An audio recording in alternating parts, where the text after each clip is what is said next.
difference between heterozygous and homozygous. Firstly, consider that heterozygous and homozygous refers to the genotype of an organism.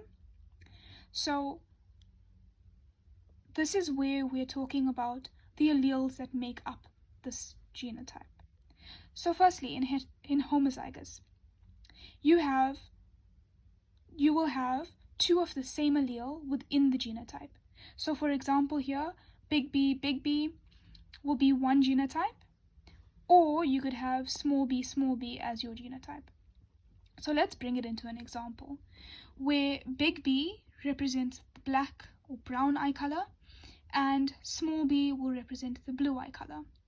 So this individual here is homozygous and they have big B as their genotypes.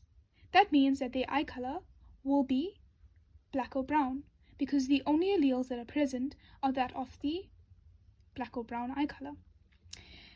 And here, where the individual has small b as its genotypes, and it is resultantly a homozygous individual because there's only one type of allele, that organism will have blue eye colors. These are two different individuals, and they cannot represent the other trait because they don't have the alleles for that. When I say that, I mean this individual cannot have blue eyes because it doesn't have the alleles for that. But now, let's look at what a heterozygous individual is.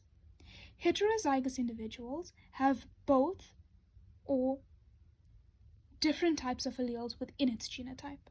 In this case, there's only two types of alleles, where there's only black or blue eye color. So here, this organism has both alleles. So it can either show the dominant allele or the recessive allele. But what do we know about dominant and recessive? If an organism has the dominant allele within its genotype, that dominant allele will always show. An easy way to remember it. Dominant is larger and will win, hence it takes preference. Recessive is smaller, so it will lose. That is a way of using the words that you've learned to help you remember these concepts. Because I can understand it can be very difficult and stressful to have to remember all of these new terms. So try and learn ways of remembering it. So like I said, dominant is bigger, so it will take preference.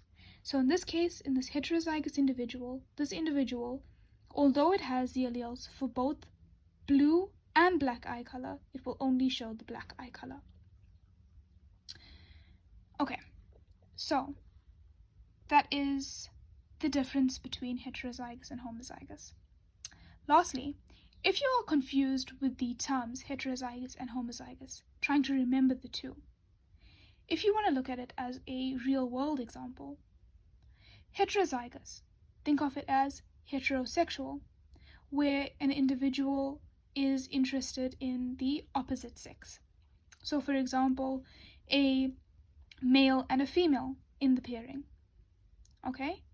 In homozygous, where you can look at it as an example of homosexual, where there's a male and a male in the relationship, or a female and a female in the relationship, where there's the same gender in the relationship. That is a very easy way of remembering these terms if you ever get stuck in exams or tests. Hope this helps.